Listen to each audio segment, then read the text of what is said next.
Bienvenidos a Cultura y Más, una producción del canal del Congreso donde disfrutamos la cultura y las artes.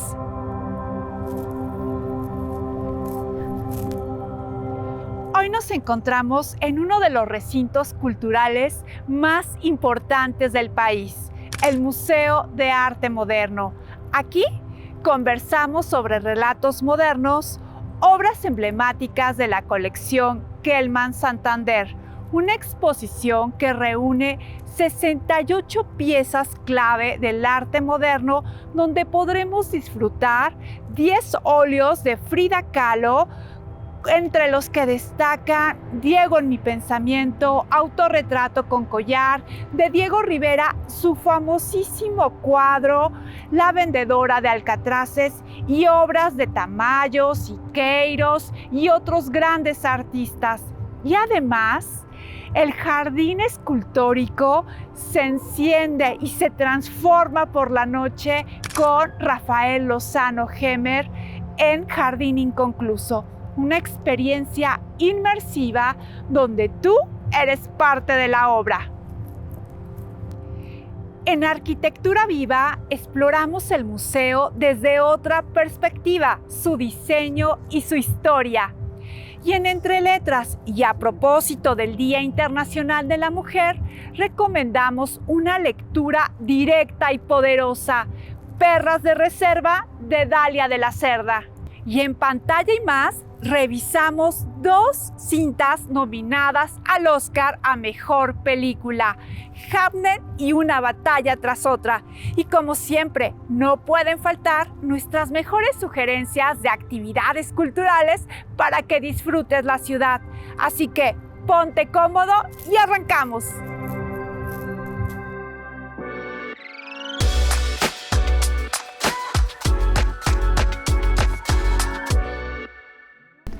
Hoy nos encontramos en el Museo de Arte Moderno y debo decir que me encuentro verdaderamente muy emocionado con esta exposición que se tardó más de 20 años en reunir estas maravillosas pinturas de estos artistas modernos. Y para contarnos más sobre relatos modernos se encuentra conmigo Carlos Segoviano, que formó parte del equipo curatorial encabezado por la directora del propio museo, Marisol Argüelles. Carlos, bienvenido. Muchas gracias, Mónica. Antes de que nos platiques de relatos modernos, me gustaría muchísimo que nos contaras un poco sobre la función que tiene este equipo curatorial en el museo. Es una labor muy interesante, también un poco confusa para el público. La verdad es que cuando escuchan esta palabra piensan o que hacemos limpias o que somos quienes nos dedicamos a la restauración, pero en realidad el curador es la persona que hace tanto la selección de piezas como el guión temático para precisamente darle una narrativa a la exposición.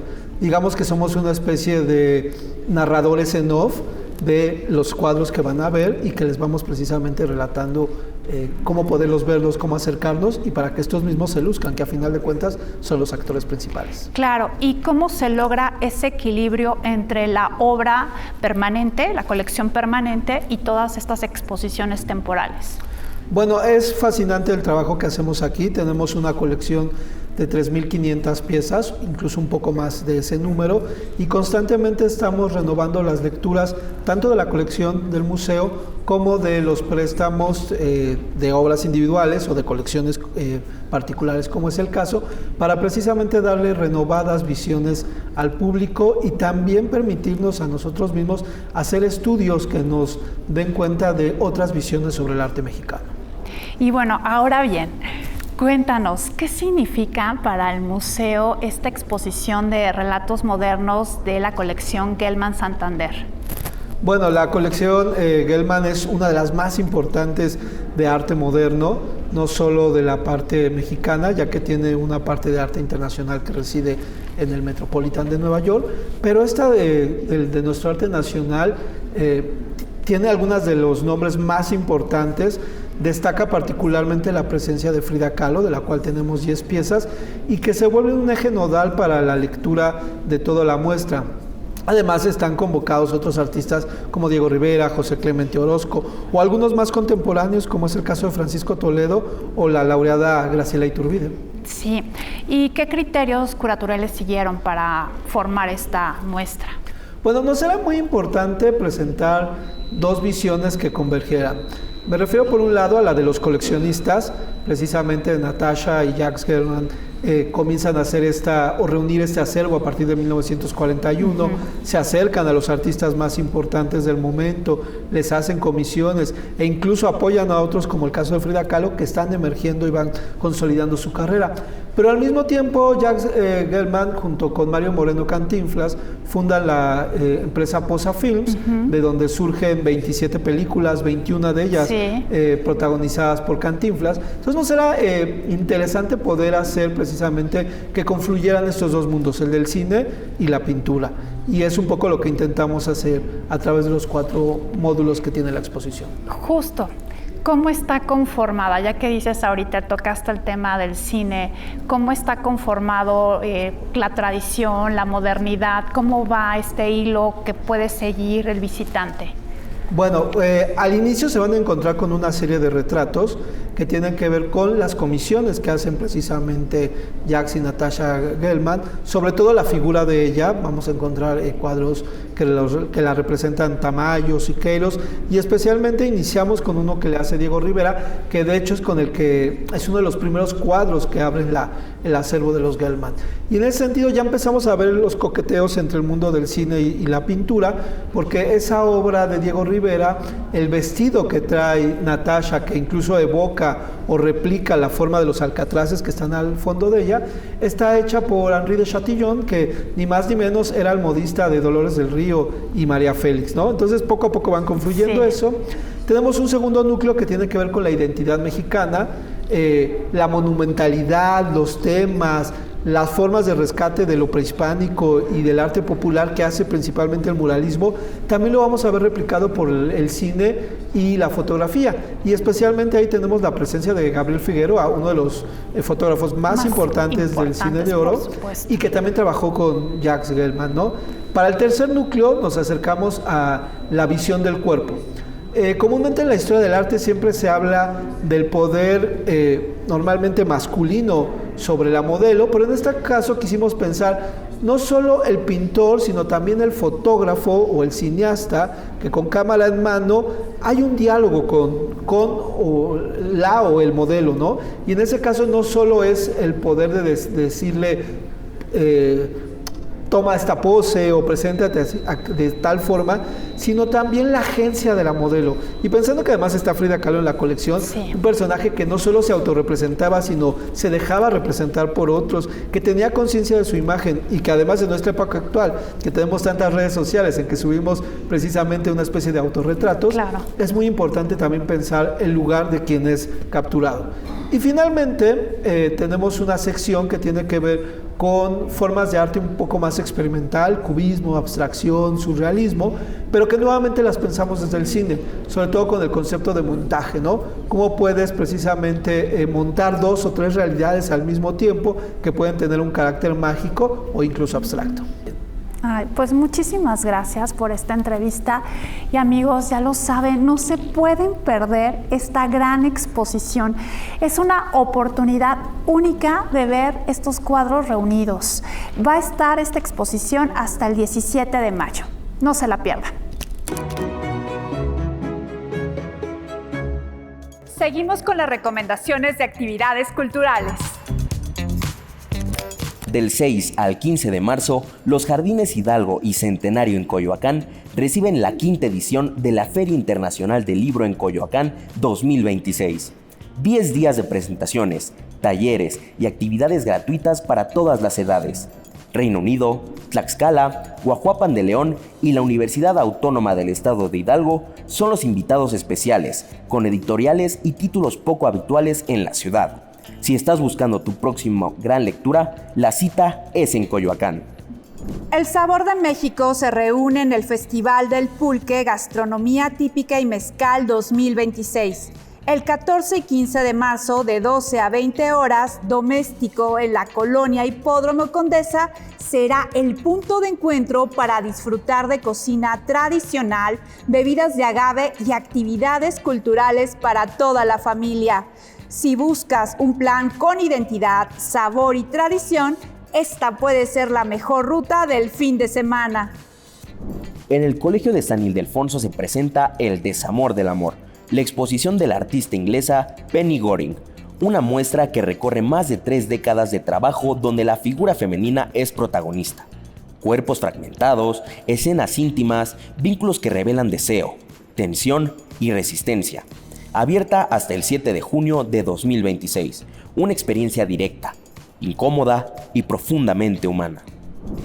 El Festival de Cine Documental regresa a la Ciudad de México del 5 al 14 de marzo. Ambulante celebra su edición 21 con una gira que también llegará a Morelos, Baja California y Querétaro. Este año ofrece nuevas secciones, del documental mexicano a producciones internacionales y miradas a la cultura sonidera. Y no solo se vive en salas de cine, toma distintos espacios de la ciudad con historias que invitan a reflexionar y emocionarse. Consulta la programación y sedes en su página oficial. El Festival Eurojazz 2026 ya está sonando en la Ciudad de México. Hasta el 15 de marzo, los sábados y domingos, el Centro Nacional de las Artes abre sus áreas verdes para disfrutar de conciertos gratuitos al aire libre. Desde las 13 y 17 horas, artistas nacionales e internacionales llenarán de jazz el CENART, en una edición que reafirma el diálogo musical entre México y Europa.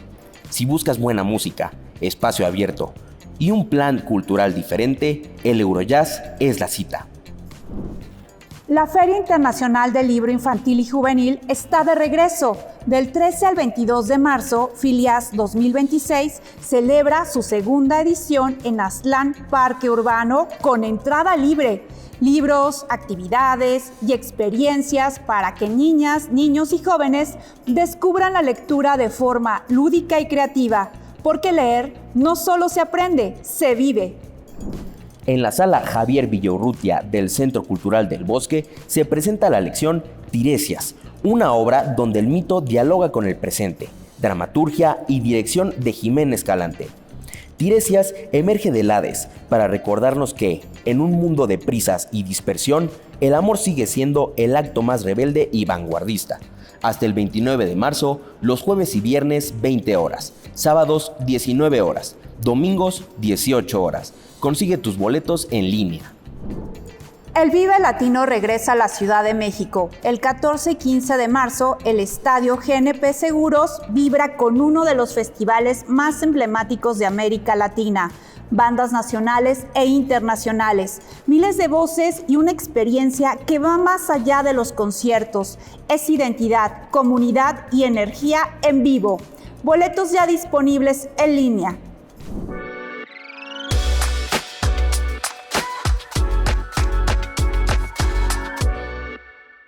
Seguimos en el Museo de Arte Moderno, pero ahora en el Jardín Escultórico, en una exposición verdaderamente disruptiva. Se trata de la propuesta del artista Rafael Lozano Gemer con Jardín Inconcluso. Esta es una muestra donde tú eres parte de la obra. Y para platicarnos más sobre esto, está con nosotros Adela González, que es jefa de Educación y Mediación del museo. Bienvenida, Adela. Muchas gracias. Un gusto estar el día de hoy con ustedes. Es un placer para nosotros, más bien, que nos reciban aquí. Y yo tengo una duda. ¿Por qué llamar jardín a una instalación tecnológica? Muy bien, pues muy interesante. Para empezar, precisamente las 9 instalaciones que componen esta exposición están interviniendo, la mayoría de ellas, el Jardín Escultórico del Museo de Arte Moderno. Entonces, parte de ahí el trabajo del artista Rafael Lozano Gemer, sobre todo lo hace en espacios públicos, en espacios muy amplios, como precisamente es nuestro Jardín Escultórico. Entonces, Jardín Inconcluso juega con la idea de estar habitando y estar haciendo presencia en este jardín escultórico. Y esta parte de inconcluso tiene que ver con que las obras de Rafael Lozano no están terminadas. Las obras se terminan cuando viene el público, cuando las mira, las piensa, las platica, las interviene, las activa de una u otra forma. Entonces es por eso que es un jardín inconcluso, por eso estamos invitando a todos los públicos a que vengan a ser parte del jardín inconcluso. Ay, qué padre, la verdad es que la propuesta es muy interesante. ¿Y qué retos se enfrentó el museo al hacer este tipo de instalación?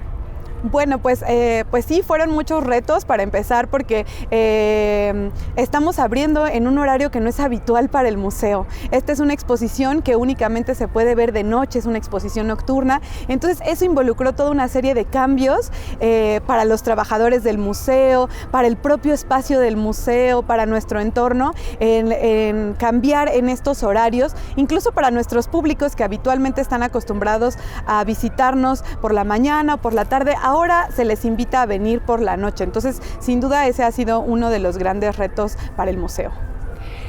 ¿Y cómo dialoga la colección permanente con esta muestra? Pues mira, estas 9 instalaciones intervienen el espacio físico del museo. En algunos casos también intervienen la arquitectura del museo, como lo es los famosos domos del museo. Ahí se está interviniendo con una de las obras. Entonces interviene desde la arquitectura, el espacio del jardín y particularmente, por ejemplo, una de las obras que es homenaje a Manuel Felgueres, que es este artista que es parte de el periodo de la ruptura en México y muy importante, y entonces él decide proyectar algunos conceptos claves de la obra de Manuel Felgueres que además inspiraron a el trabajo y la trayectoria del artista, de Rafael Lozano Hemer, y que Lozano Hemer tuvo también la oportunidad de platicar, conversar con este artista en su momento. Entonces está interviniendo esta que es una de las piezas probablemente más relevantes del jardín escultórico. ¡Qué padre! ¡Qué interesante! Así es. Y platícanos cómo está estructurada la exposición, porque sé que son 9 instalaciones. Ya nos adelantaste una, ¿no? Así Entonces, es. A ver, cuéntanos de las demás. Pues precisamente son 9 instalaciones, es un recorrido que comienza desde que ustedes llegan a la entrada del museo. Está Faro Colisionador, que son 2 láseres gigantes que ya están recibiéndote a la entrada del museo. Incluso no necesitas entrar al museo desde afuera, desde Paseo de la Reforma, ya te está dando la bienvenida con el Faro Colisionador y también con Jardín de Corazonadas. Después ingresamos al primer edificio principal y ahí se encuentra otra de las obras que está proyectada precisamente sobre el domo. Y después ya el público sale al jardín y comienza a recorrer las siguientes obras que nos vamos a encontrar a lo largo del recorrido. Después volvemos a ingresar en una parte del edificio Gamboa, que llamamos. En la entrada hay una de las obras que tiene que ver con poesía que se encuentra escrita por diversas poetas mexicanas en diversas lenguas indígenas. Y finalmente podemos subir a una de las salas de exposiciones donde se encuentra otra de las obras para recorrer, sonora, pero que también tiene que ver con la luz. Y de nuevo volvemos al jardín para continuar por este recorrido y ser parte de las últimas 2 instalaciones, que es la pantalla térmica, y cerramos con broche de oro con el Jardín de Corazonadas, que me parece que ha sido de las favoritas del público. Me gustaría muchísimo que nos contaras sobre las otras exposiciones o actividades que lleva a cabo el museo. Claro, el museo es un espacio muy dinámico porque todo el tiempo las exposiciones están cambiando. Entonces, si ustedes vienen el día de hoy, verán una exposición, y si vienen en 6 meses verán otras exposiciones, otras obras o bajo otros contextos. Entonces, es muy interesante, es un museo muy dinámico que exhibe principalmente arte moderno de México, pero también de otras partes del mundo. Y tenemos todo un programa público muy importante que acompaña siempre estas exposiciones, talleres, charlas, conferencias, espacios de discusión, etcétera, pensado para infancias, para jóvenes, para personas con discapacidad, para adultos, cuestiones más académicas. Entonces los invitamos justamente a que encuentren toda esta programación en la página del museo y en todas nuestras redes sociales del Museo de Arte Moderno. ¿Esta exposición hasta cuándo va a estar? Se va a encontrar aquí hasta el 25 de abril. Les invitamos a venir a Jardín Inconcluso del artista Rafael Lozano Gemer, que se encuentra interviniendo precisamente ahora con estas 9 instalaciones, el Museo de Arte Moderno. No se la pierdan, de verdad es una gran oportunidad para conocer el trabajo del artista, pero también para disfrutar, habitar y vivir el Museo de Arte Moderno de otra forma. Qué mejor que disfrutarlo de noche, con la quietud también que nos envuelve el bosque y con las propuestas de estas 9 instalaciones. Amigos, pues ya lo escucharon, no se pueden perder esta gran experiencia.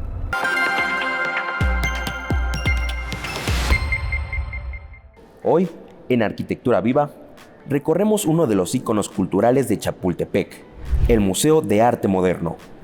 Inaugurado en 1964 y diseñado por Pedro Ramírez Vázquez, el edificio es una declaración del lenguaje moderno en México. Su propuesta rompe con la caja ortogonal tradicional. Está compuesto por volúmenes circulares conectados por cuerpos bajos y transparentes que articulan el recorrido. Las plantas radiales generan una circulación continua, casi orgánica. Aquí, el visitante no avanza en línea recta, gira, descubre, regresa. La arquitectura propone una experiencia fluida, donde el espacio se despliega gradualmente. Las fachadas combinan concreto, vidrio y piedra, materiales sobrios que dialogan con el entorno del bosque de Chapultepec. La forma horizontal del conjunto permite que el paisaje sea protagonista. Grandes ventanales y aperturas estratégicas integran el exterior al discurso museográfico, diluyendo los límites entre naturaleza y arquitectura. Uno de sus mayores aciertos es el manejo de la luz natural. Las cubiertas y domos permiten una iluminación cenital controlada que baña las salas sin agredir las obras. En sus salas habitan obras de figuras esenciales como Frida Kahlo, Diego Rivera, Remedios Varo y Leonora Carrington, que consolidaron la identidad visual del siglo XX en México. Al exterior, el jardín escultórico amplía la experiencia espacial y convierte al museo en un nodo cultural abierto.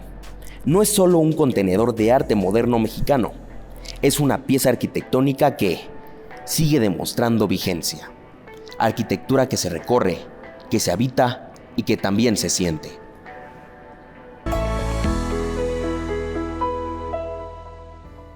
Hoy en Entre Letras y a propósito del Día Internacional de la Mujer, quiero recomendarles una lectura que no pide permiso, que no baja la voz y que no maquilla la realidad. Perras de Reserva de Dalia de la Cerda. Este libro es una colección de cuentos que nos mete de lleno en la vida de mujeres que viven al filo, precariedad, violencia, deseo, rabia, supervivencia.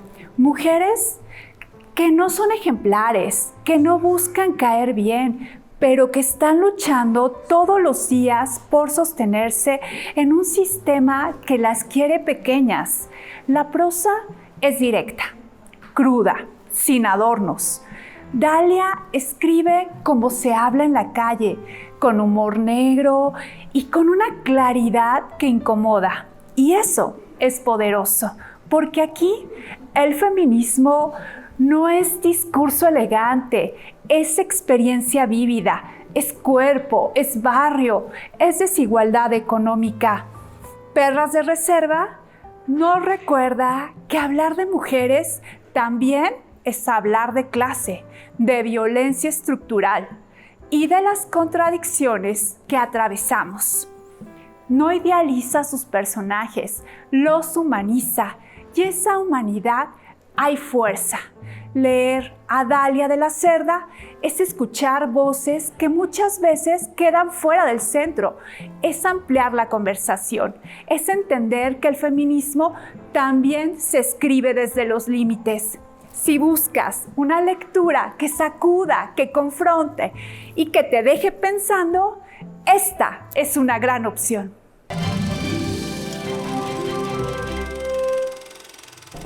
En Pantalla y Más te recomendamos 2 cintas nominadas a Mejor Película en la entrega de los Oscar, la cual no te puedes perder la ceremonia de premiación el próximo 15 de marzo. Arrancamos con Hamnet, una propuesta emotiva, íntima y profundamente humana. Inspirada en la novela de Maggie O'Farrell, la película nos adentra en la vida de Shakespeare y su esposa después de la pérdida de su hijo. Más que un relato histórico, es una experiencia sensorial, una historia sobre el duelo, la memoria y el amor, que se construye con una dirección delicada, una fotografía envolvente y actuaciones que ya han sido reconocidas por la crítica. Hamnet no busca el impacto grandilocuente, sino la emoción profunda que se queda contigo. Y del drama íntimo saltamos a uno de los títulos más fuertes de la temporada, Una batalla tras otra. Esta película ha dominado varias entregas de premios y se perfila como una de las grandes favoritas para llevarse el Oscar a Mejor Película. Su fuerza está en la combinación de una narrativa poderosa, una dirección sólida y una historia que conecta con los grandes temas contemporáneos: poder, conflicto, ambición y resistencia. Es cine de gran escala, con pulso narrativo y vocación de triunfo. Ambas forman parte de la lista de nominadas junto a títulos como Sinner, Frankenstein, Valor Sentimental y Fórmula 1, pero ofrecen experiencias completamente distintas. Hamnet, introspectiva, poética y emocional. Una batalla tras otra, intensa, contundente y diseñada para marcar época. Así que si quieres llegar preparado para la gala del Oscar o simplemente disfrutar del cine, estas son 2 imprescindibles de la temporada. Así llegamos al final de esta emisión de Cultura y Más, un lugar donde celebramos la memoria, las raíces y las nuevas experiencias. Agradecemos al Museo de Arte Moderno por las facilidades brindadas en la realización de este programa. Y gracias a ti por acompañarnos en este recorrido. Soy Mónica Díaz y nos vemos en la próxima emisión para seguir sumando más historias y más inspiración a nuestra vida. ¡Hasta pronto!